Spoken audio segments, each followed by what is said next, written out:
Good morning, everybody. I'm Nancy Magon, and this is the Fostering Network webinar, Empowering Language in Foster Care. We're expecting quite a lot of attendees today. I can see the numbers jumping up just as I'm speaking. We're just going to give it a couple of minutes and let everybody join, and then we will get going. Welcome, and thanks for coming.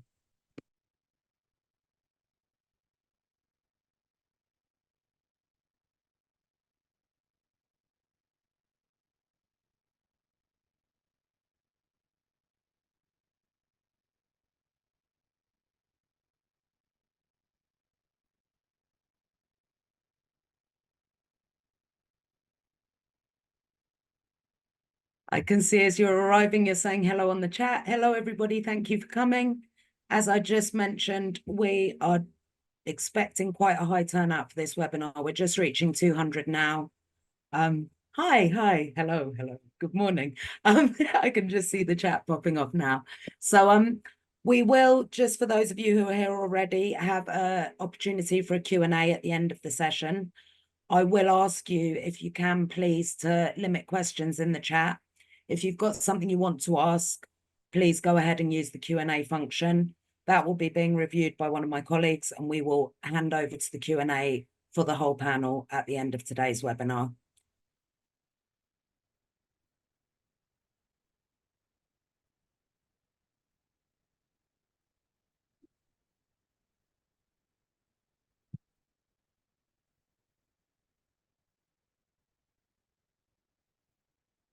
Okay, numbers are still climbing, so I don't want to start quite yet until we've got a sort of stability on the numbers. Thanks, Linda, Jess, and Paris for your patience on this. Still going up.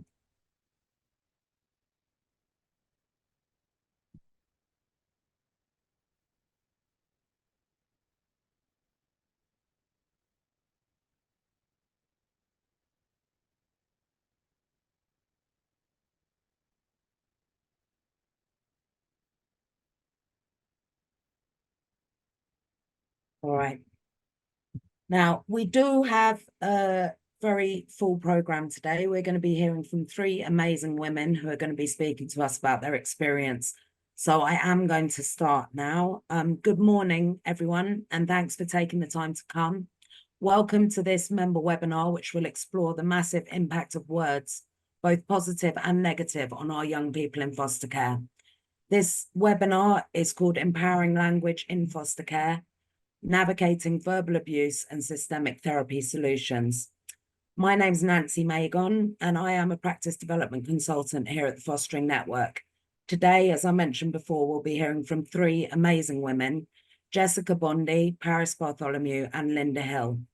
Each of our speakers will be talking about the importance of language, and they'll be sharing their own experiences.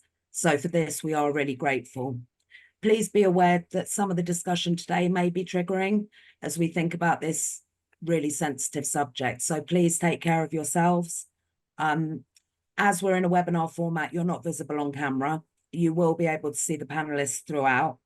And as I say, if you have any questions, please use the Q&A function. You'll find that on the bottom bar of your Zoom, just next to chat. It's called Q&A. So to minimize disruption during the presentations, I'm going to ask you to please use that Q&A function. There will then be an opportunity at the end of the session to speak with our speakers, so you can always put your questions forward in the Q&A. This webinar is being recorded and will be available on the Fostering website, Fostering Network members website, following the event. So to kick us off, I'm going to be handing over to Jessica Bondi. Jessica is the founder of a new charity called Words Matter, and she'll be discussing the huge power and impact of the words that adults say to children and young people.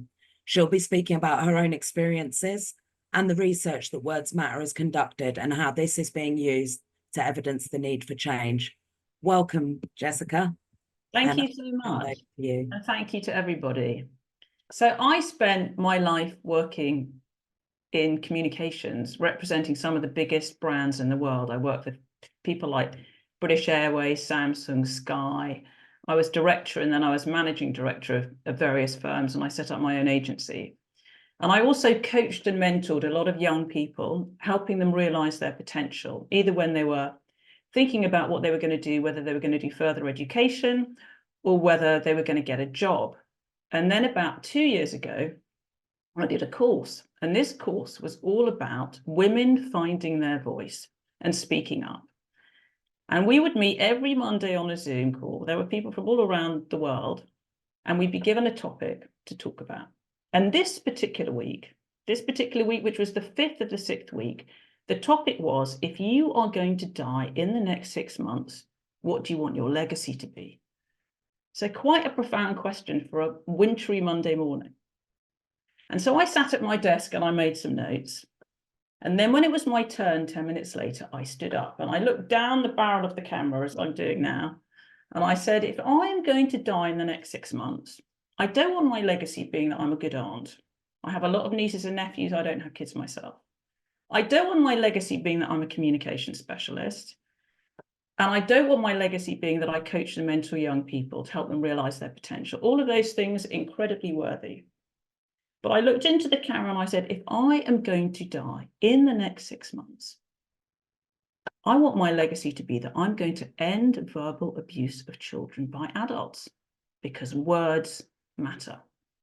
And I said this because of my own lived experience and having so many things stuck in my head from my childhood, but also because of the hundreds and hundreds of young people and clients I'd coached and mentored who'd been so deeply impacted by what they'd heard when they were growing up that made them question what they were capable of.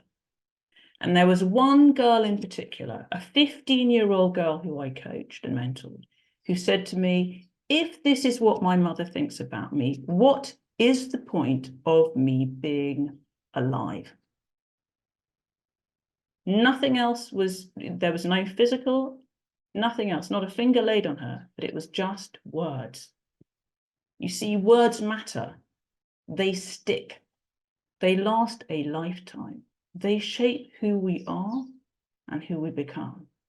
They can encourage and inspire, or they can literally crush and destroy. Think about what was said to you when you were growing up. What were the words that adults said in your life that either built you up or knocked you down? You see, words matter because our opinions of ourselves when we are young are the opinions of the adults in our life, parents, carers, teachers, whoever those adults are. And we believe what they say is true. They're the adult, we're the child. What they say must be true. And critical, demeaning words can create such deep wounds that never really heal and leave lifelong scars which are invisible. The words literally get locked in our brain on repeat because as humans, we are hardwired to remember the negative for our protection. And our brains spend much longer processing that information so that we keep it alive and in a part of our brain that's always readily accessible. Literally, those words take hold and they grow roots. Now, I remember many, many, many things said to me when I was a child growing up, very painful things, but there's one particular incident that I will share with you this morning. I was 16 years old. I was sitting in the kitchen and I was about to bite into what I thought was a really delicious looking sandwich. And I was told, you will never get married. And you should never, ever have children because you will be a bad mother. I was 16 years old. I sat pretty stunned, using every ounce of my energy to kind of push the tears back into my eyes. What did hearing those words mean to me? I must be unlovable. I must be incapable. I cannot be good enough. And hearing those words at the age of 16, the light went out on my future. And here I talk to you this morning. I am single. I am childless. It's as if with those words, a spell was cast. But I'm not alone. There are hundreds of people before me, and there'll be hundreds of people after me. Hundreds and hundreds and hundreds and millions and millions and millions of children who will all have been affected by the words they've heard when they were growing up. I mean, I was somebody who was incredibly fortunate because I escaped into the world of work. But so many others have just not had that opportunity, and they have not been able to progress. They've literally been crippled by the lashings of self-loathing as a result of the words they've heard when they were growing up. And that is why, having had this epiphany that came to me in that 10 minutes, which came from nowhere, which wouldn't have even existed if I hadn't been asked that question, I decided I was going to set up a charity. And I was going to call this charity Words Matter. And this charity has one sole mission: to end verbal abuse of children by adults and say enough is enough. Words matter. And what was so unbelievable is we are the first organisation in the world to address this issue. Nobody had ever done it before. Nobody's ever focused on verbal abuse of children by adults. And then I buried myself in books. I bought a lot of books. I filled a swelling bookshelf. I read a lot of research, and everything I read was so compelling. You see, verbal abuse of children, the use of words to blame, insult, belittle, demean, criticize, to intimidate and control, is a serious issue, but it just hasn't been taken seriously. And whether it's screaming and shouting or quiet, insidious and subtle, like those words said to me that lunchtime, it can cause dramatic impacts to a child as they grow up, to their mental and physical health and well-being. And we're not just talking about low self-esteem, feelings of hopelessness, worthlessness, shame and guilt. All the science, all the papers I read showed that it can lead to anxiety, depression, eating disorders, sleep issues, substance abuse, self-harm, and even suicide. Yet this thing is going on behind closed doors, unnoticed and unproperly recognised. And compared to other forms of abuse, it isn't so high profile.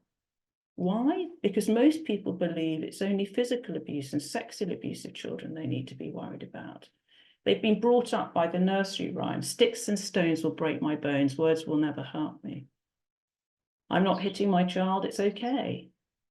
But all the research says they are as damaging as each other. In fact, Harvard researchers say physical abuse is as damaging as as physical abuse, sexual abuse, and verbal abuse can be as damaging as each other. And in fact, verbal abuse of children by adults, the consequences can be longer lasting because often it's more continuous. And what I read, which was so fascinating to me, was there was one particular study that said children that are verbal abused by adults have the same level of trauma as soldiers who returned from the Iraq War with PTSD. The same level of trauma as a result of verbal abuse by adults as soldiers who returned from the Iraq War with PTSD. Why? Because verbal abuse of children literally changes their brains. Children's brains develop in response to the relationships and the sounds and tones they grow up with. And verbal abuse literally weakens the foundations of the brain. It changes neural pathways. So having read all this amazing research and done all my reading and studying, I reached out to all these incredible experts, these eminent people at Harvard, University College London, all the different leading organizations globally.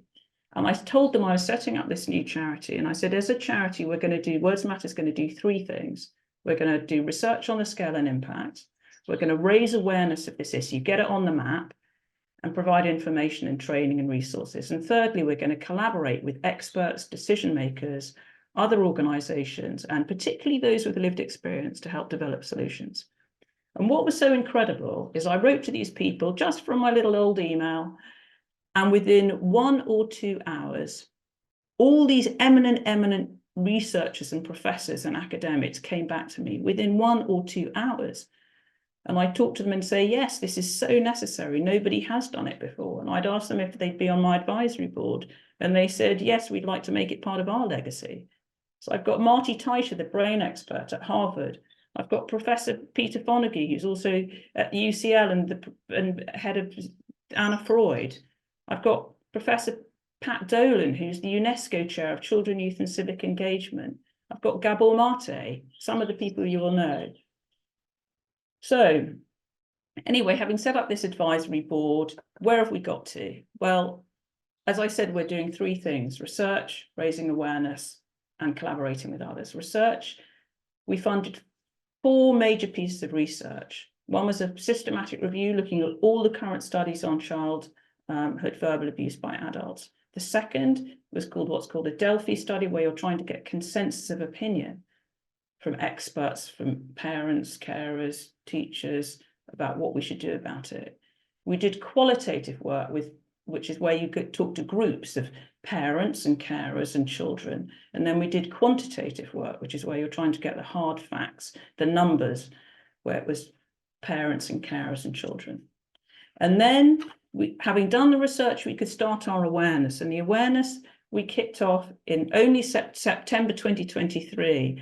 And so only 5 months ago, we launched the charity, and we launched our website, which I'd love you to go to, wordsmatter.org. We shared a little video, which I'll play at the end of my little talk. And we shared the research findings we had done on children. We talked to over 1,000 children.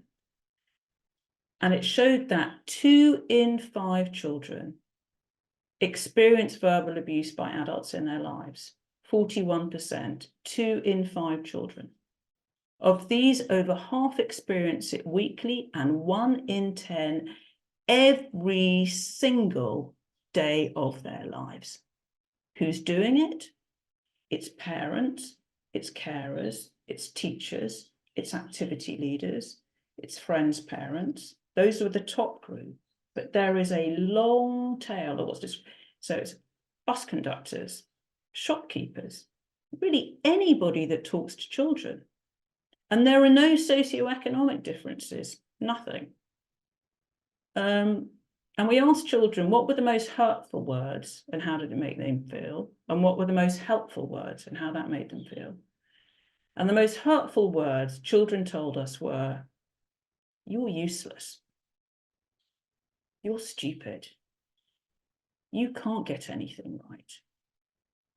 I'm ashamed of you. You're worthless. And these children said it made them feel sad, depressed, anxious, embarrassed, ashamed, isolated, and frightened.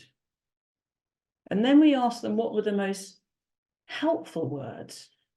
And this is what this seminar is all about. It's all about encouraging words and encouraging language. And when we asked them these questions, it highlighted the huge, huge power of positive reinforcement. And the most helpful words to children are, I'm proud of you. That's number 1. I believe in you. I'm here for you. It's okay to make mistakes. You can learn from them. I love you. And this made children feel confident and happy, believing in themselves and liked and loved. And so we released these findings. We got into, the cover of First News, which is a kids' newspaper. We were on Huffington Post and various places. And then about 3 weeks later, we shared the findings of our systematic review. This is a review. We started off looking at 8,000 different research papers. And the systematic review, which was published, it was published in a leading journal called Child Abuse and Neglect, which is what's known as a peer-reviewed journal. And the conclusion of this systematic review was this. It was that childhood verbal abuse by adults needs to be its own maltreatment subtype. Its own maltreatment subtype. Such is the seriousness of this issue. Now, many of you will know there are 4 maltreatment subtypes. There's physical abuse, sexual abuse, emotional abuse, and neglect. Now, emotional abuse is the most woolly defined, but actually a large part of emotional abuse is verbal abuse. And what's so interesting is when you look at what's happened with prevalence figures is as physical abuse and sexual abuse have gone down as a result of interventions and awareness campaigns, emotional abuse has continued to rise and rise. Now, the conclusion is if we can call it childhood verbal abuse by adults, interventions, ways, solutions to stop it can be targeted at the perpetrators. When you call it emotional abuse, it's targeted at the victims. So we were thrilled because it was on the cover of The Guardian and we got lots of coverage around the globe, but we're just beginning this story. There's a mountain to climb in terms of getting this message across.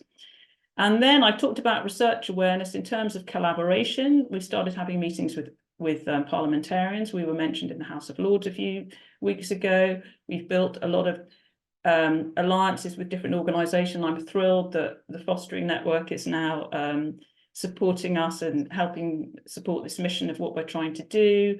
All the other leading charities, Anna Freud, Barnardo's, NSPCC, Save the Children, they're all supporting our mission.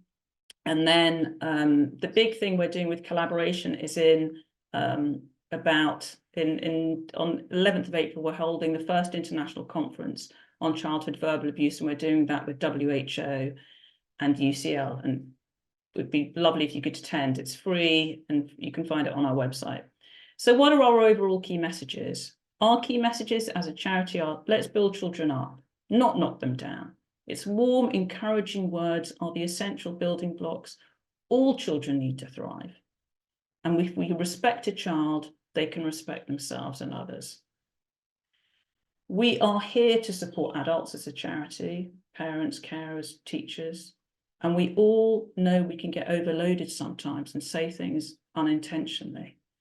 And the other thing is history can keep repeating itself, because if you've been hurt, you can lash out yourself. Hurt people hurt people. People who've had experienced this don't know about emotional regulation skills themselves. But it's never, ever too late. One can break the cycle, and an apology is a start. Once you rupture, repair. We all want children. We all want children to have the best start in life. But most people don't intentionally say things to hurt children, but many just don't appreciate the power of their words. So what I say to you in closing is think about what you say to children, because words matter. And please join Words Matter's mission to end verbal abuse of children. Change is possible if we all work together.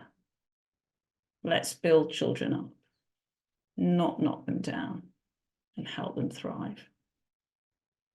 And now I'm going to show you a little video that summarizes everything. So bear with me. I'm not so good at old sharing videos, but I'll do my best.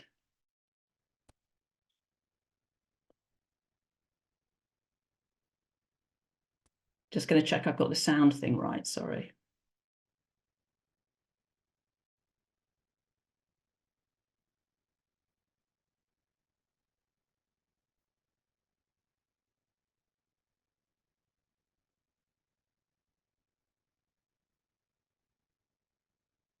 Words have power, especially for children. They shape who we are and who we become. The things adults say to us when we're young stick with us. Warm and inspiring words build us up and are one of the essential building blocks we all need to thrive.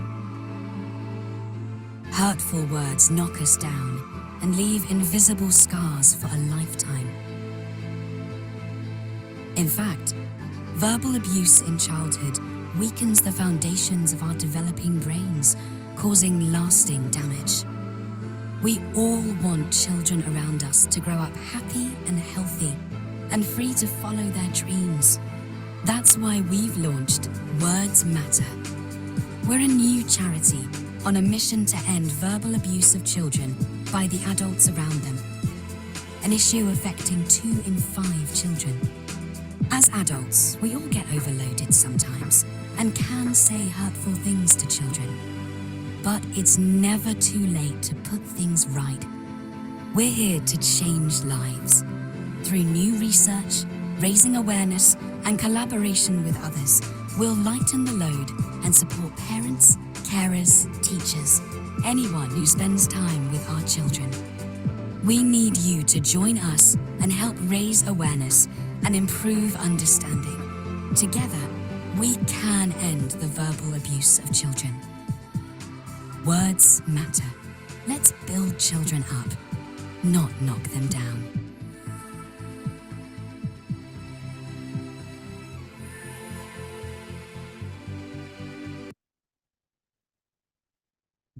Wow. Jessica, thank you so much.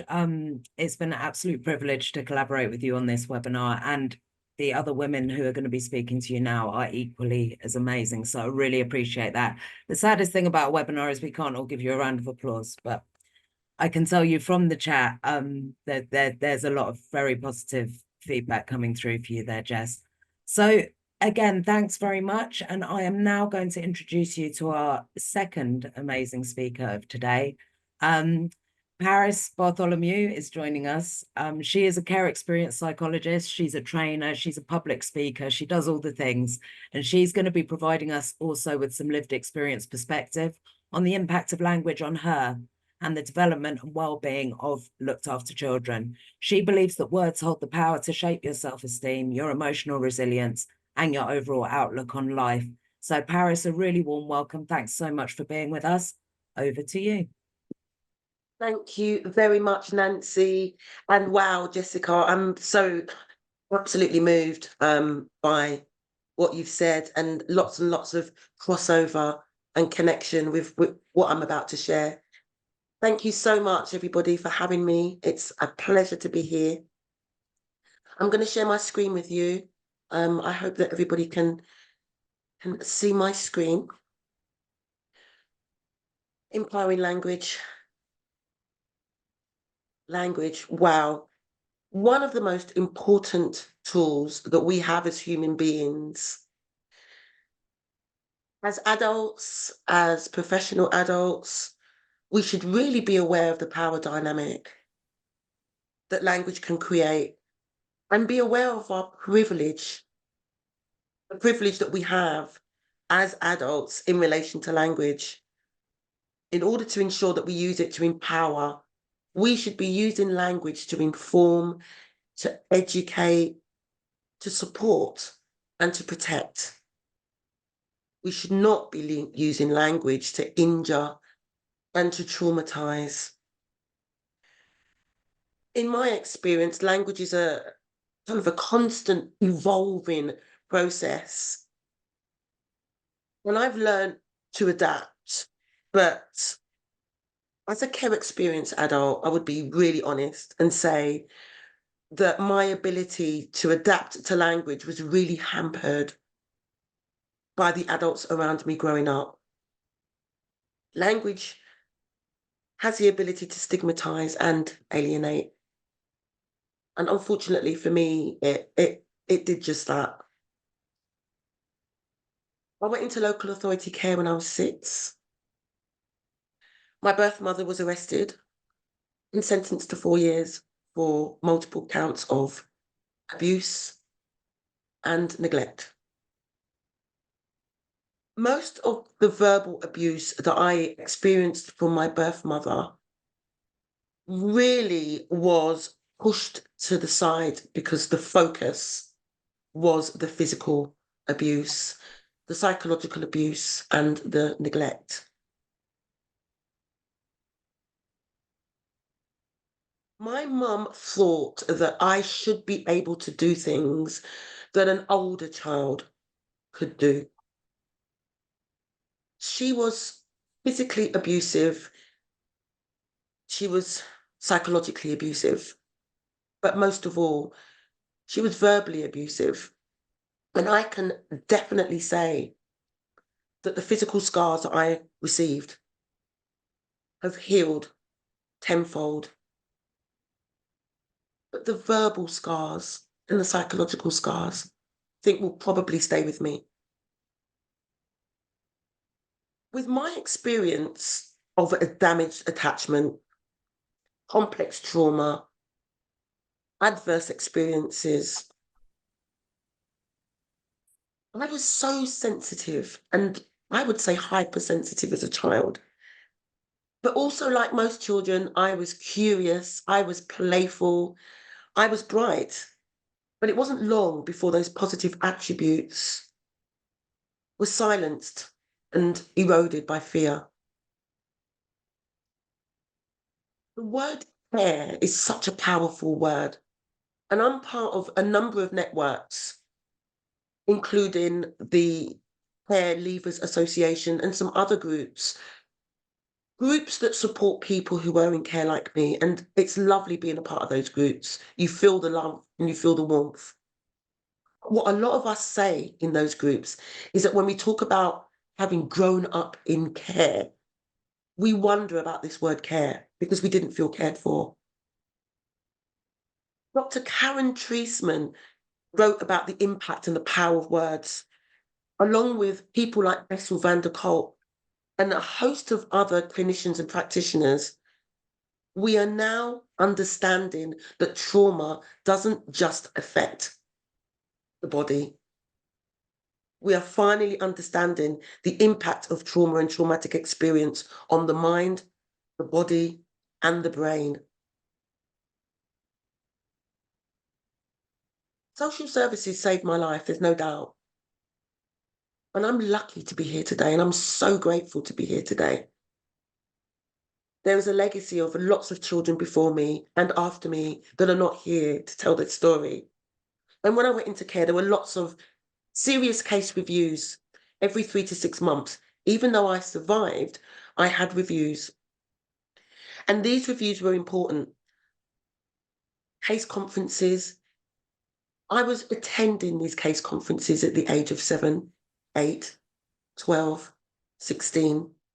But the language used in these case conferences was so unhelpful, very unclear, and often derogatory. My behaviour was described as unstable. I was described as strong-willed, troublesome, naughty. The language that my foster carers used was slightly different because they weren't clinicians. They didn't have a degree in psychology and they didn't have a degree in social work. The language was a little bit more disturbing. I was called dirty, unkept, unable to fit in with the family, smelly. Their words showed a lack of perspective, and often they failed to include context. Words for me were the names that I was called about the colour of my skin. Some of those words made me feel as if I was subhuman in some way. These words had a profound effect on my self-concept, but not just the way that I viewed myself, but actually the way I viewed the world. I began to mistrust the world. Like so many people who grow up in the care system, I felt as if I couldn't trust adults.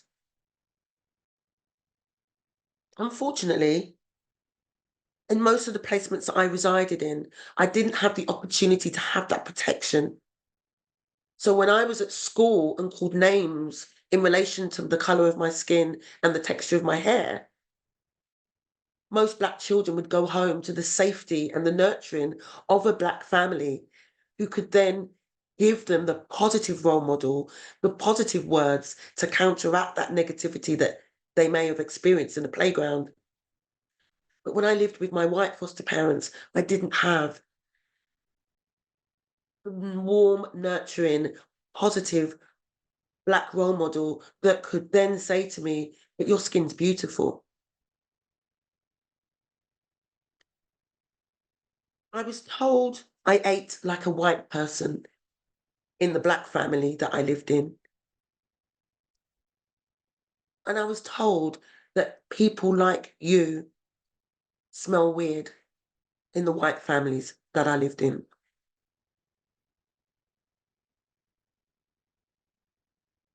Because of the lack of positive role models and because of the lack of positivity in my life, I started to niche out my own positivity. I started to find a way to actually make those negative words a little bit more positive.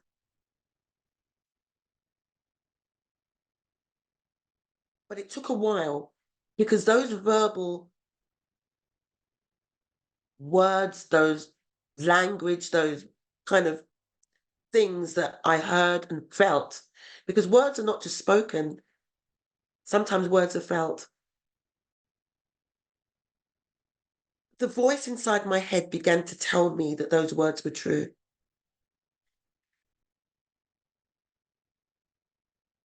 And I don't believe that because I grew up in care, this is unique to me. We're all familiar with the self-doubt, the imposter syndrome, the feeling that we're not good enough. And when words stick, those words become the labels that you believe. I'd like to show you a short video that was made by the TGI Fellowship.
You don't have to be care experienced to hear those voices, the voices that say that you're not good enough, the voices that say that even though I've got a degree in psychology, I shouldn't be a part of this webinar.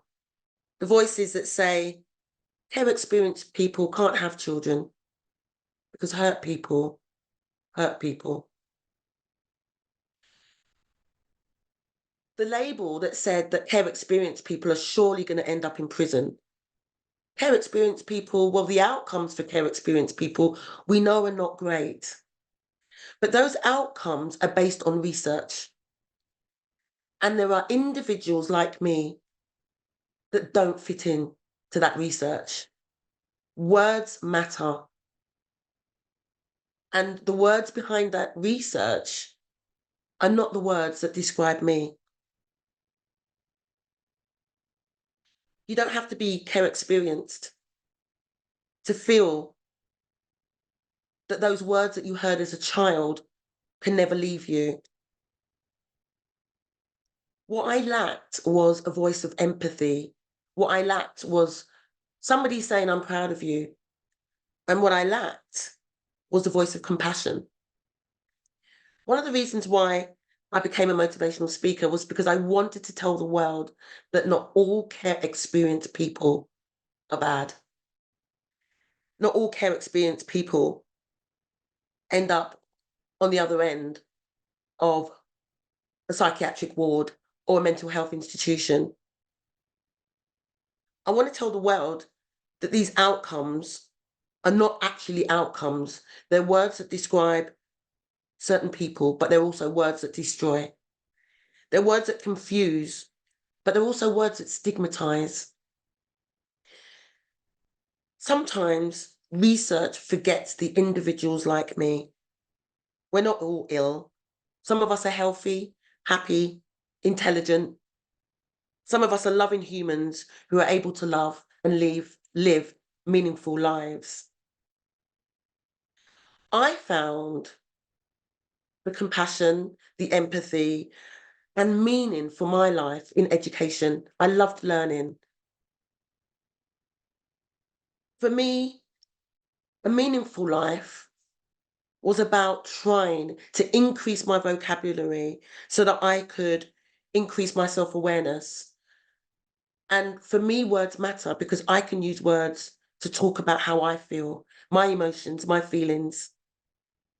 Language shows us that naming an experience doesn't give the experience more power. It gives us the power of understanding and the power of meaning. For me, the power of healing was in books. I could read words and that healed me.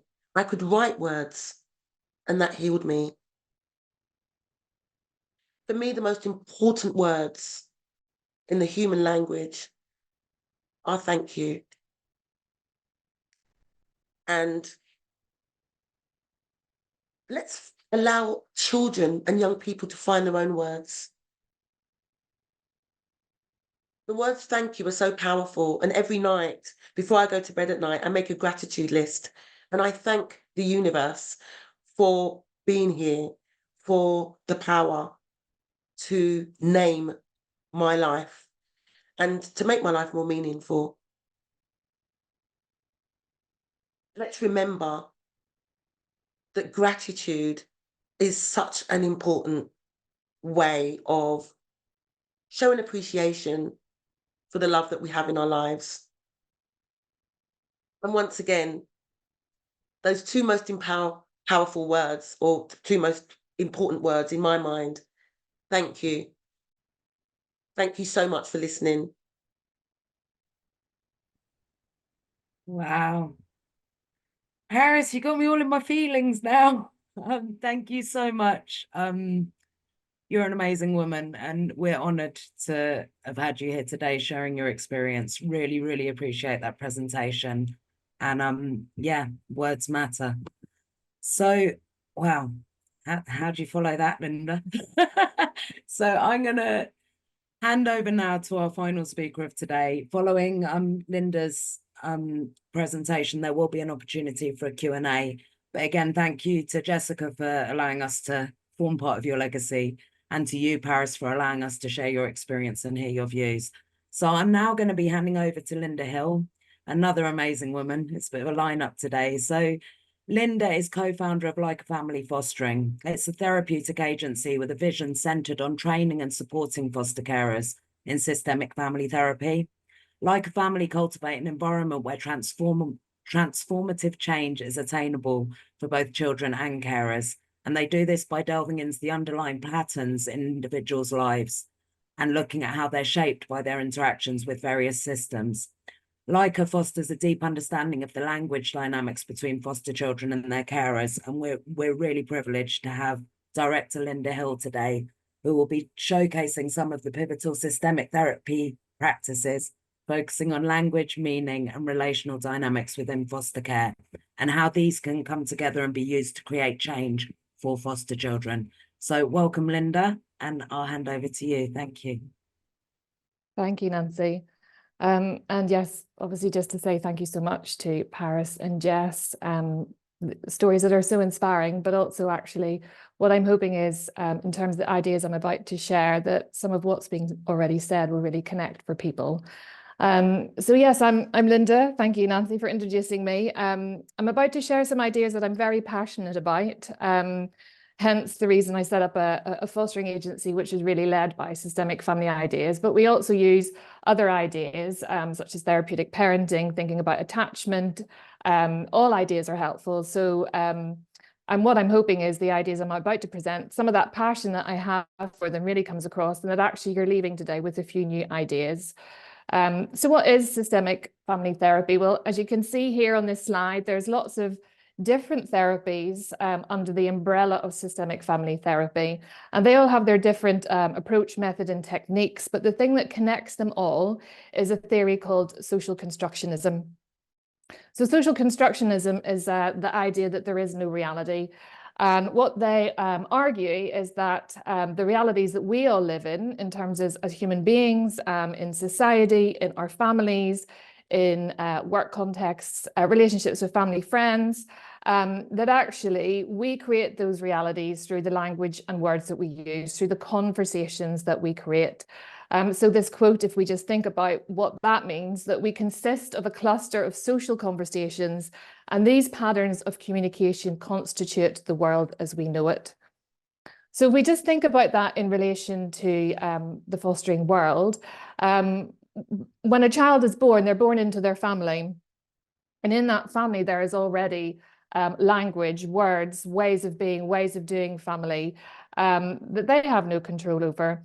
And within systemic family therapy, there's a theory called family scripts, and they talk about the idea that generationally, from years before, we have lots of messages and ways that we're taught that you do relationships that are passed through the generations, and we will as humans replicate them, but actually sometimes we will learn that we don't like them and we'll try to correct them, and sometimes we need help to do that, because as we can hear from Jessica and Paris, those words really are embedded from such an early age. Just thinking about a baby into the toddler years, in those early years, in your formative years, how much you're absorbing and learning about the language and the words around you, but also that idea of people in power. So I think it was Jess who talked about adults. We believe that adults are right because they have the power, and we think that they must be true in terms of how they're describing us or how they're describing the world or the world that they're presenting to us. So those foundations are really quite solid, and thinking about children coming into your care, or as a social worker supporting a child, that actually there's a lot that you're trying to understand, but also in terms of deconstruction, you're also trying to help them learn a different world, a safer world, a world where there's words that are kind and caring and make you feel good about yourself. So actually, in terms of systemic family therapy, a therapist's role really is about deconstructing. So somebody comes to therapy, they're curious and they explore, they hear the words of that person about what's happening for them and what the problem is that they're experiencing. And then they're trying to help them understand the meaning to them rather than the other people around us who have the power and the ability to put narratives onto us, and they help people to recreate and think about what's the narrative you want, or how can we look at that differently. So if we think about systemic family therapy, so the idea within systemic family therapy is that families are systems. So we're constantly working with feedback when we're communicating, the words, the language, the ideas, the values, the meanings behind our words. These are all connecting us as a family. And there's not one person to blame. So yes, there may be somebody in the family who's maybe the person who seemed to be the problem in the family, but actually what systemic family therapy would be interested in is thinking, well, what's happening in the relationships around that person that means actually that they're behaving or communicating or talking in that way. So it's also that idea that in terms of social constructionism, that we are many people and each of us have our own identities and ways of experiencing the world. So each of us has our own perspective about how we're experiencing our relationships with others. So therapists, systemic family therapists, are very interested in those multiple perspectives, getting the different stories, the different narratives from different people, and how does that all interact and connect to then create what you're doing in family life. And one of the things that we as humans do a lot is we are in patterns of communication. And sometimes those patterns of communication can be really helpful, but of course, sometimes they can be unhelpful and we can get really stuck in those patterns. But because we're so I guess, overwhelmed by the problem, we can't see a way out. So very much becoming stuck in the patterns and not knowing how is it we create change, or how is it that we actually create something different here to reduce the problems we're experiencing. I think the point that really came through in what Jess and Paris were saying is that the way that we talk to our children becomes their inner voice. And of course, when children come to you, you don't know all of the experiences they've had. You don't know all of the abuse, the trauma that they have absorbed, what those words have been from such a young age, because actually they don't even realize themselves. And that then makes it difficult because, of course, if we don't know what's in their inner voice, or they don't really know what that inner voice is, we're having to guess, and we're trying to think when we're seeing behaviors or noticing areas that we're needing to support them with, that there's a lot of guesswork going on. And this is where I feel systemic family therapy can really help, because there's an idea within systemic family therapy called hypothesizing, where we're really taking our best guess at what it is that we're seeing and how is it maybe we can use those best guesses to try and respond in the right way for the children in our care. So childhood trauma, there's so much research at the moment, and I've just loved the learning that I've had over the last five to 6 years, really, in setting up the agency, thinking about how it is that we best support children in our care. Because in terms of where we're at as the world with technology, there's so much research around neuroscience, how the brain works, and of course, thinking about children who've experienced trauma, how is that impacting the brain, the synapses, and their being connected in different ways because of the trauma that they've experienced. And it is the trauma and the way that their brains have developed through that affects the way that they actually respond in situations. So you may have heard of fight, freeze, flight, fawn, and those are quite typical responses for people in moments where they're triggered or they're feeling unsafe. And actually what we need to do as professionals in foster care is really understand what these type of responses are, so that then when we're noticing them and understanding a child better, we can then think about, okay, what's that telling me? And how does that connect to their past histories and traumas in their family? And in the learning that you're experiencing as foster carers in terms of training, conversations with professionals, then that's where we hope that you can use that and take that forward in how it is you best support children in your care. So abuse and neglect, and thinking about the power of words.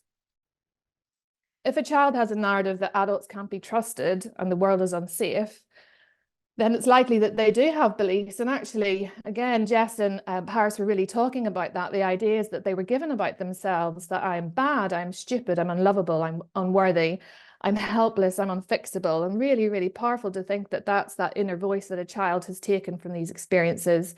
And then if you have the responses, which are fight, flight, freeze, and fawn, when you're in relationship with other people, because those responses can be quite difficult to manage at times, that can then go on to create relationships which does invite more mistrust, rejection, challenging behavior, invites into those previous patterns from their family start recurring again in their life, abusive relationships, harm, and unsafe feelings.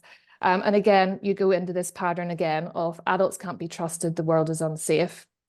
So what can we think about within the fostering world as social workers, as foster carers? I'm not sure who else is joining us today, but thinking about becoming more aware of our words and what is it that might be socially constructing for the children that we're trying to support.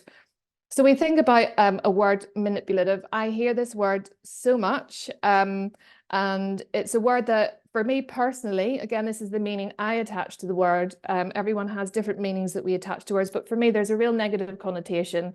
I don't think it gives a picture of somebody in a positive light. But if we think about that as a narrative, she is manipulative, and here we're talking about a foster child, then the belief that the person using that description has might be, she's the problem, she needs fixed, she's not a nice child, she is bad. I mean, there'd be many other beliefs that people hold, but they're just some examples in thinking about how important our beliefs are. So if we have those beliefs and we're holding those, then if we're a carer, or as a professional trying to have conversations, our response might be, okay, I'm going to call them out on this. This manipulative behavior is not okay. I might shame them, which, as many of us know through therapeutic parenting, shaming a child who's experienced trauma, that toxic shame, that sends children into a whole different level in terms of behavior and responses. If you're telling others, so thinking about all the meetings that we attend with professionals, conversations on the phone with social workers, there's almost this story being told to many people, and the child will be hearing that. Also thinking about the feelings that you have, maybe annoyance, anger, but also there needs to be a consequence for this. And if there's a consequence that's based in anger or annoyance, that might be a punishment. So if the responses are in terms of coming out in that way, what does that then create for the relationship? So what that's going to do is it's feeding into what the child already knows, that people, adults, are unsafe, I can't trust them, there's misunderstandings, more challenges and more rejecting behavior on both sides, because of course, when a child's rejecting us, we might feel, in terms of our emotions, a rejection back. And then all that happens is we're embedding the behavior even more, because of course we get back to she's manipulative. So if we try to think about some of these therapeutic ideas that I'm so passionate about, that one of the areas that systemic family therapy really try to do within the work and the conversations that are happening is try to help people create change at the level of belief. Because yes, words are powerful, and sometimes when we change our words, we can change our beliefs. But of course, as Paris actually talked about, children who have experienced trauma, who have experienced abuse, can be really hyper vigilant to what other people are thinking and feeling about them. So even though you might be using different words, if they sense that you don't believe that, then all of this won't matter anyway. But let's just think about that in terms of changing words from the manipulative, she is manipulative, to thinking, okay, well, actually, she's very persuasive, she's very adaptive, she's influential. And the belief is, because I'm really understanding childhood trauma, how the brain is affected by that, the therapeutic parenting, my belief is that this is actually a strategy that she's had to survive when she was at home and all of the horrendous things were happening to her. She needed to feel in control, and that's what's happening here. So she's needing multiple people aligning to ensure that her needs are met, because that's a strategy that she had previously when she was feeling unsafe. So the response, if I have that belief, will be very different. In understanding that, I might think, okay, I'm going to find a way to talk about this. I'm really curious. I want to explore it. I want to help create different narratives, new narratives for this young person, so that actually they don't feel, when they're feeling unsafe, they don't need to revert to this survival strategy that is now unhelpful to them. I'm going to show understanding. I might be offering the why rather than saying, why do you do this? Why do you behave in that way? I might be actually making my hypothesis, my best guess. I know from when you were a child, this was going on for you, and I'm wondering if that's what's happening right now, and maybe we can talk about that. And this all feeds into those therapeutic parenting ideas of PACE, so playful, acceptance, curiosity, and empathy. Such strong ways of responding that, in terms of what Paris was saying, if you just feel that sense of somebody actually offering you that empathy, that acceptance, that in itself is so powerful. But of course, we're asking you to help rewire a child's brain in many ways. So that's not going to happen overnight. But if we are responding in this way consistently over a period of time, then actually what you will see is that gradual trust is being built. And that's through the repetition, and then a reduction, gradually, a reduction in behavior. just to go to Jessica's quote as well, hurt people hurt people. I think this is really relevant within the fostering world and thinking about foster care. One of the areas that's so important for foster carers and social workers, all professionals, when we're working with young people, is our ability to reflect. But reflection isn't enough, because we might recognize or think about something that we could have said differently or done differently.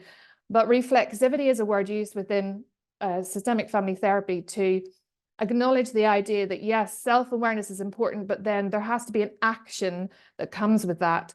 So the action in me learning that actually I'm really triggered in terms of what's happening here with this child's behavior, and that's connected to my own childhood experiences. So I need to understand that, so that when I'm responding, I'm emotionally contained and I'm not bringing my past into this present relationship. And another very popular idea within systemic family therapy is the social graces. This was developed by a man called John Burnham and Alison Roper Hall. And it's just really that idea, again, if we're thinking about social constructionism, that all of these elements of our identity, and this isn't an exhaustive list, but gender, religion, race, age, all the list in front of you here, these are all social constructs. And for each person sitting watching this training, all of these will have a different meaning for each of you. And when we actually think of the ideas of intersectionality, that it's not one thing for us, it's depending on who we're talking to, the different children we care for, the different professionals around us, the different contexts that we are in, that will mean that those elements of our own identities, values, belief systems will either be voiced or unvoiced, or really visible or invisible. So in terms of how we approach each situation in different moments of time will be different depending on who that person is that we are creating a relationship with.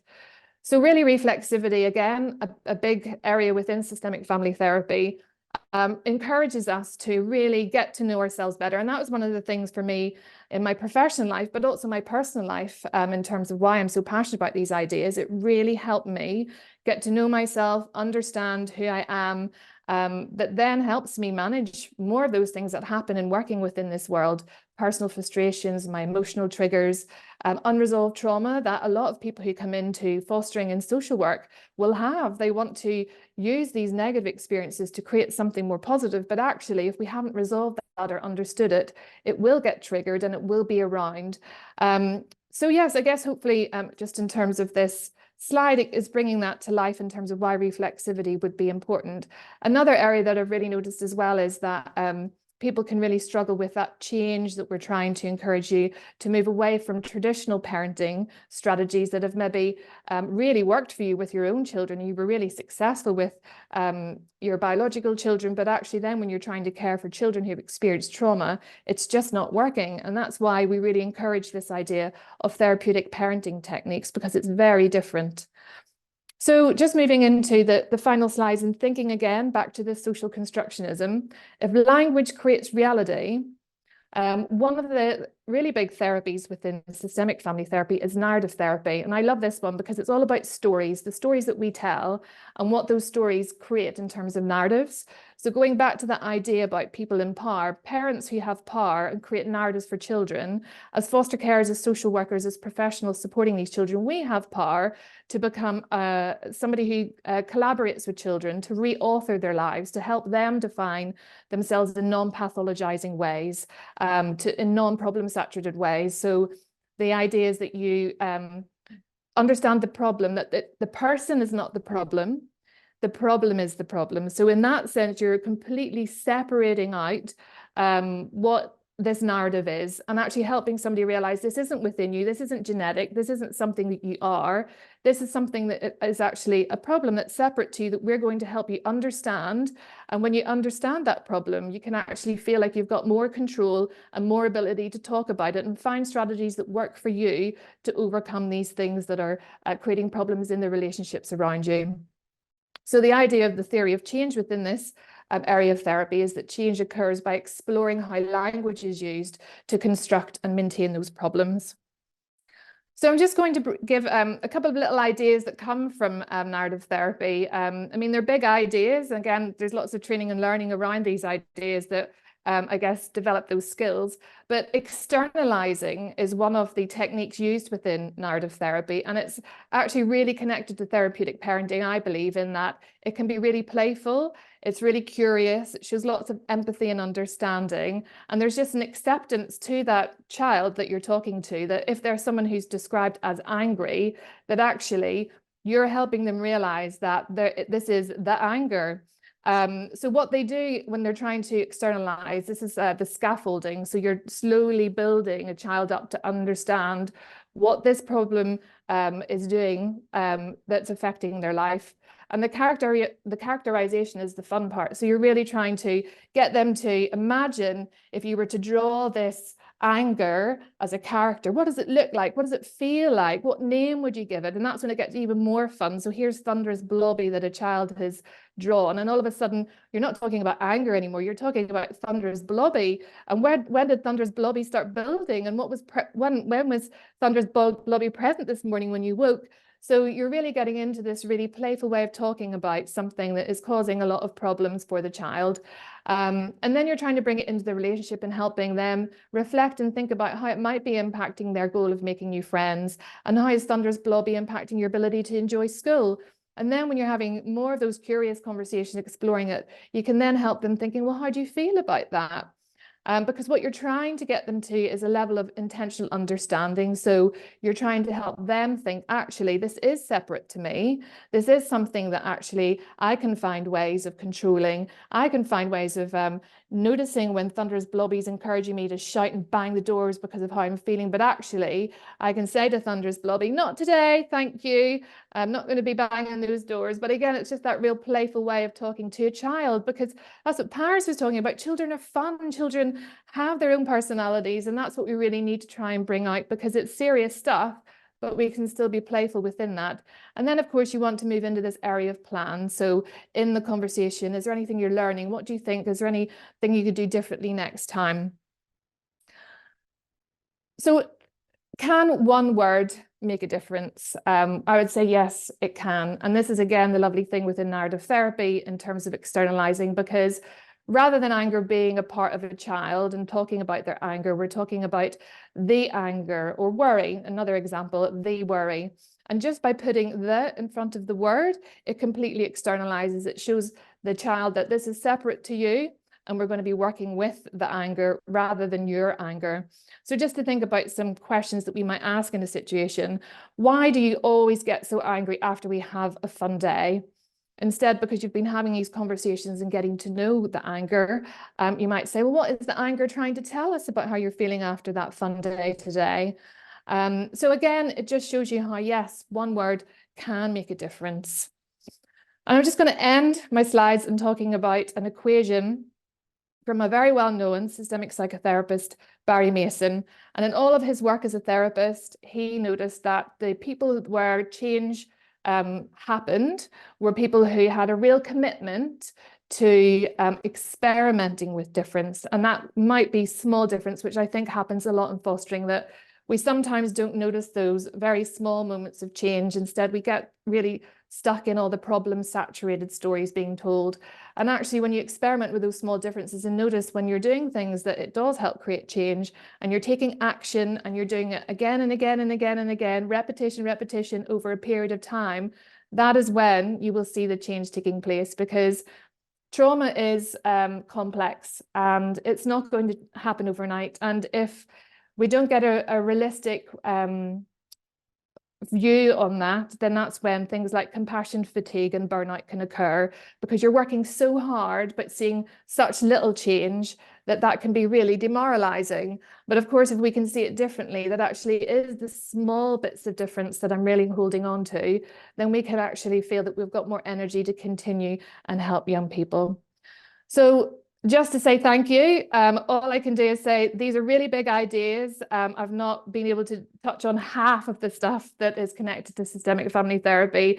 As you can probably tell, I just get so excited about the ideas, and there's so much that you can learn. If you are interested, we do have a training hub on our website where there's lots of different training available. But also, if you just want to email to ask questions about how you access any of the ideas introduced here. And as I said, this is such a small tip of the iceberg. If you would like to know more, please do get in touch. Wow. Again, we need a round of applause function, I think, on the Zoom call. Thank you so much, Linda. That was a brilliant presentation, really informative. And I think in addition to the amazing contributions from Jessica and Paris, it really served to move the conversation forward in terms of how those of us working in the fostering sector can actually affect change and make a difference. So I really, really appreciate that. There's so much love in the chat, guys. I can just see loads of things coming up. I think it's been a bit of an emotional roller coaster. I know some of the personal experiences will have been quite difficult for some people to hear, let alone for you to share, guys. So I do really, really appreciate that. We're now moving in, and you've all done such amazing timekeeping that we've got 20 minutes left now for a Q&A. I can see that people are still using the chat and not so much the Q&A function. Olivia, are you there? Do we have any specific questions for the panel? Yeah, hi everyone. So there isn't any specific questions in the chat. There are some in the Q&A. There's a couple. So Nancy, if you see the Q&A, it's probably best just to go. Okay. Sorry. Okay. So meanwhile, if anyone, while Nancy is speaking, if anyone has any specific questions, please pop them in the Q&A, so we've got some time. Okay. So Jessica, we've got a question from Bal, who says, thank you so much for sharing your experience. The words that were said to you, you remained unmarried and no children. How does one heal from this? And how have you healed from this? So how do we move on, Jess, after?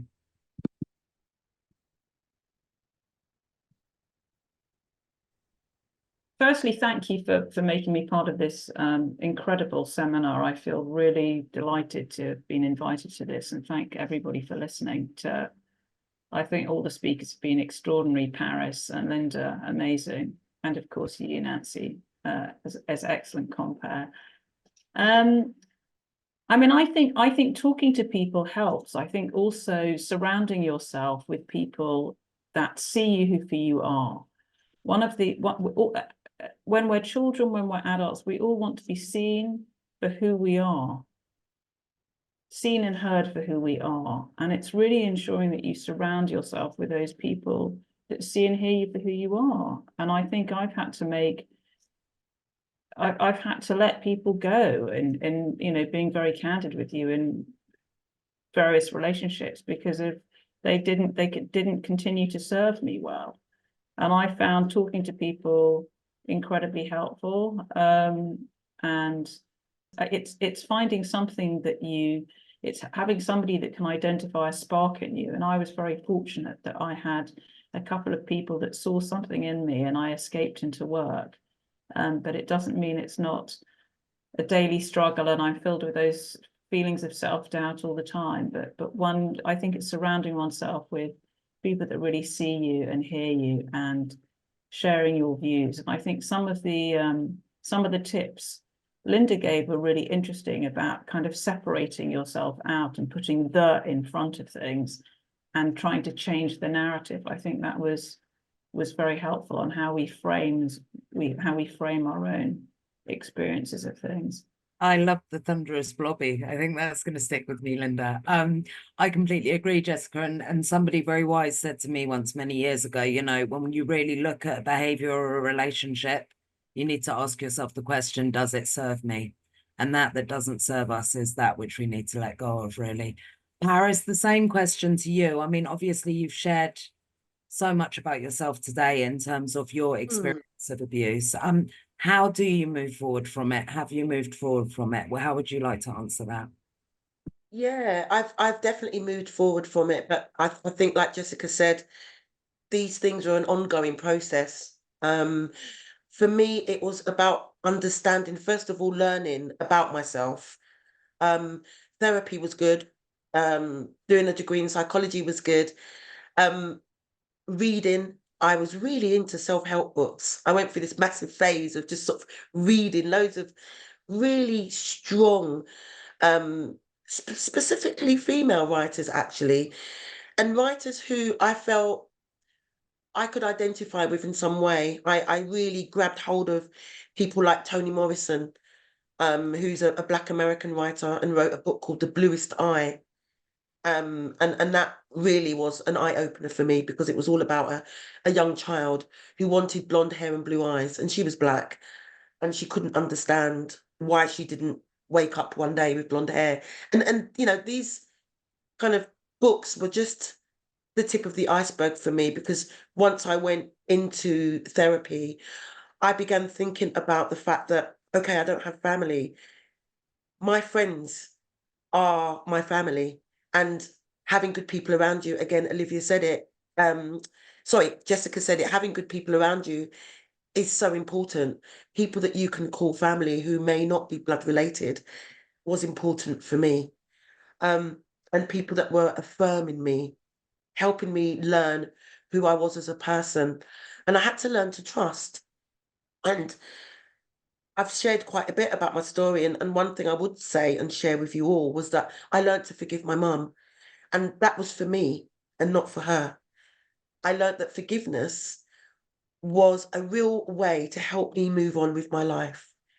It meant that I could begin to look at her and understand her a little bit more, and understand what we've all said, that hurt people hurt people. Mindfulness is great. I absolutely love the practice of mindfulness, really staying in the moment, really embodying my body and making that connection between my mind and my body has been really helpful. I do Tai Chi and Qigong. That's excellent. It's what people are referring to now as somatic therapy, really kind of body-based therapy that helps to release some of that negativity. Thanks, Paris. You're a woman of many talents. And yeah, I think there is a lot to be said. I know there's research around activities that engage both parts of your body and how that helps you to connect with previous trauma in the brain. I think that that disassociation that you almost described there, in terms of actually for a while you can feel that happened to you happened to somebody that wasn't you. It's almost like you're looking down at your body. So sometimes that reconnection can be a really powerful thing. I've got a question here about the website for systemic family therapy. This webinar was recorded and will be shared following. I think it'll be in about 2 weeks. It'll be up on the Fostering Network website. But those presenters who have given permission, the slides will be shared as well, along with links and resources when the webinar is uploaded. There's a lot of people here saying a lot of interesting stuff. Interesting, know what words to use.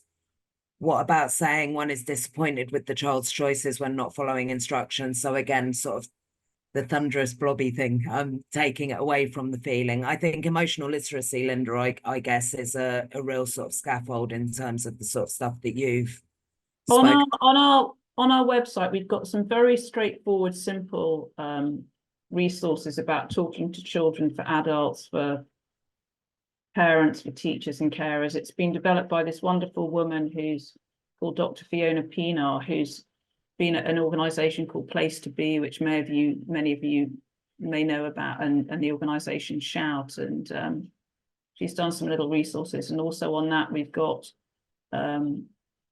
what are the most helpful and hurtful words. So just to keep the most helpful words top of mind in talking to children, that can really, really make them feel encouraged and empowered. Yeah, thanks, Jess. And guys, do check out the Words Matter website, because there is a whole load of amazing resource and stuff that you can access through that. There's a question here about reframing language in formal meetings, and I'm assuming this is from a foster carer, about how to interject where children and young people are being described in a negative way, i.e. manipulative, challenging, dangerous, etc. Linda, would you like to come in on that one? I think that's a webinar in itself, isn't it? Yeah, it's really important that we, when we notice things like that happening, that we find a way to respectfully challenge. And of course, in terms of learning these different ways of talking therapeutically, that I would suggest would give you more tools and ability to do things like that. Because of course, even with that word manipulative, if you've already got ideas about what a different way of describing and seeing that would be connected to childhood trauma, well, what's the strategy there? where does this come from, this child's childhood? So maybe if we think about that child's history, we could see this in a different way, because it has to be challenged. Again, I think the one thing that's so common and keeps getting spoken about from children in care is how powerless they feel in the stories that are told about their histories, that sometimes actually people aren't really curious about or sit down and say, let's talk about that. People almost are scared to talk about the life story stuff, but also in the meetings when they're being described by the people in power that actually for them might not fit for them. So that's the role of, particularly for foster carers, being an advocate in those moments to say, I understand that that's how you're seeing this, but actually from my perspective, this is how I'm seeing the child's behavior. I don't think that the idea of being manipulative is a helpful one. I think actually if we can see it in this way, it might help us guess what it is that this child's actually saying their needs that aren't being met at the moment are. So being brave, because I think as well, for foster carers, particularly in a room where there's lots of professionals, to feel that you have a voice and are listened to can be quite difficult sometimes. But it needs to happen because otherwise those words don't get challenged and they become recorded. They're in the child's files. Paris was saying she was reading her files. It made her cry just listening to how she was being described. So yeah, hopefully that's helpful in some way, but I think it still happens quite a lot. And that's why we have to be so mindful ourselves and challenge. It's a respectful challenge though, isn't it? I think you're so right, Linda. And I think this is the uniqueness of being a young person growing up in care, isn't it? Is that who else has all of their behaviors, actions, things written down and then made into a record. And that's where, I mean, for me personally, as a experienced social worker working with young people in care, I think that life story work is so important. How can you understand where you come from when all you've got is this kind of weird assortment of stuff? So yeah, I do feel another webinar coming on, maybe. So a question here, I guess, to all of you, and I guess, I mean, Linda, possibly if we start with you, in difficult circumstances, how important is it to balance honesty with positive language? And I suspect this is about removing the behavior from the person again.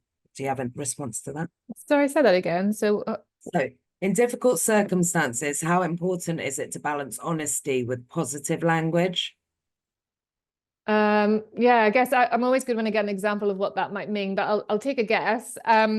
Because I guess it's making me think about when foster carers are, I mean, the reality is that the trauma and the behavior that comes from the trauma can be so challenging that yes, of course, how you're feeling in a moment and being honest about how you're experiencing that is really important. But I think you can be honest about that. But again, just it's more just about choosing your language and owning the feeling like, I'm really not enjoying looking after such and such because of the behavior, rather than not enjoying looking after him.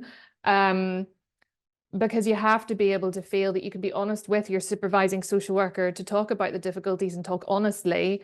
But at the same time, as long as you're keeping those ideas of the child's not doing this on purpose towards me, this is the trauma that's doing this, then I think that can bring the balance into the honesty that needs to be shared. So it's just that balance, isn't it? Because I think I just am so inspired by foster carers when they're bringing children into their home not knowing what to expect, and then all these weird and wonderful behaviors start occurring, and actually because you are working so hard and giving heart and soul, you can get really emotionally drained with it. Then of course, when you're emotionally drained, I think there was something that Jess had said about we can all get overloaded, and then when we're overloaded, then on not very thoughtful words can come out. But in all of that, yeah, I think that it's trying to get that balance. Again, I don't know if that's helpful. I'm better whenever I hear an example in a situation and we're not actually talking to the person directly. It was a great answer, Linda. Can I chuck that over to you, Paris? Can you think of a adult or a figure in your life who at any point was able to explain to you perhaps why what you were doing wasn't desirable in a way that didn't make you feel like rubbish? Yeah, I definitely think so. There was definitely a couple of teachers that I recall that were quite positive, that would do this old style kind of sandwiching thing where you've got the positive, the negative, the positive, and sort of start with the positive and end with the positive, so that you know, you kind of hacking it so that it doesn't just feel so negative. And I liked what Linda said, and some of the slides around the fact that you can reframe certain words. For example, I know that I was a nosy child, but you could say I'm a curious child. And it's about that reframing. It's about how you reframe that word. I just feel that most negative words can be reframed. And I think honesty is important, actually, because in that question, it was about, you know, how important is it? Honesty is important, and it's about owning it, I think. I think Another- that's there's lots of help therapeutic parenting ideas about how it is that you help the child because of a behavior maybe that you're really struggling with, and it's not okay because you're not accepting that this behavior is okay, but how it is that you can take them back to what you know about their past. I know that when you were younger, this is what happened with mummy, and I'm just wondering whether actually what I'm seeing right now is connected to that. Is there anything that happened today that's made you go back to that place of what was happening, mummy? Or things like, you know, you're safe here with me, but we need to talk about the behavior because it's not okay. So you have to be honest that, because that's again what we're not saying is accepting that the trauma means that behavior is there. That's the behavior has to change, but it's how you're going about that in a therapeutic way that helps a child know this isn't within you. This is separate to you. This is about your experiences. These are things that you need to learn about yourself and understand. And when you do, things will start to feel easier between us and our relationship as well. Brilliant. Thanks, Linda. Right, we've got 3 minutes left, guys. I'm going to ask you for a couple of, it's going to be really horrible, this. I'm going to ask you for just a line or two from each of you. There's been various comments about teachers and about the language that young people are experiencing at school and how we can change this. And my answer to that would be words matter. There is now officially a charity that is recognizing this. So let's spread the word about that. But there's a question here about whether or not we feel language is a generational issue. What do you think of that? Is it a case of those that are from a different generation use different language, which is now seen as more damaging, or do you think it's just a factor of life? Jessica, what do you think about generations? I mean, I think now we know better, we can do better. And that's very significant. And I think that people often use generational things as a bit of an excuse, but it doesn't change the pain and hurt of the words that have been used. And I think it's one of those things, like there's a, you know, in my day, it was what doesn't kill you makes you stronger. And it's just so not correct. And I think it's so wrong. And I think it's just really important to think about the simplest message is, let's build children and young people up, not knock them down, and reflect on all the words we're using. Which is it going to do? Which is it going to do? Thanks. And the thing is that we have to remember that words matter, they stick, they last a lifetime, and they impact who we are at that moment, but also who we become in the future. Gay's literally just put up a comment saying, let's think before we speak. Can I just get any closing thoughts from you, Paris? We're coming to an end now. Really, just to reiterate what all of the wonderful speakers have already said, that let's think, let's really kind of take on board that everything we say has power behind it, and that power can either be used for good or it can be negative. Let's kind of hold on to that, I think. Thanks, Paris. And Linda, from you? Yeah, again, what everyone's saying. I think the big thing for me is really, you know, understand yourself, learn about yourself, know your own triggers, know your own histories, all those things that when you have a really good grasp on your own emotional regulation, it will make things easier for you in then managing somebody who's emotionally dysregulated. So yeah, that reflexivity, awareness with action feels very important in fostering. Brilliant. Thank you so much. And thanks again to all of you guys that spoke today. Thanks to those of you who took time out of your day to attend this webinar. It's been great. There is a quick feedback poll that's just come up on your screen there. Really appreciate it if you could have a look at that. And all that remains really, in the original invitation, you'll see the details of all of the people who've spoken today. So I can see that there's some questions that we haven't got to answer that are more specific. Feel free to reach out to me as your practice development consultant, or to get involved with the resources and the recording that are going to be available on the Fostering Network website. And yeah, all that remains to say again is thank you. Thank you to everybody. Thanks for coming. Thanks for your input. And thanks to you amazing women for your presentations. So appreciated. Thank you. That's it from us. Thanks for having me. Take care, everybody. Bye. Bye.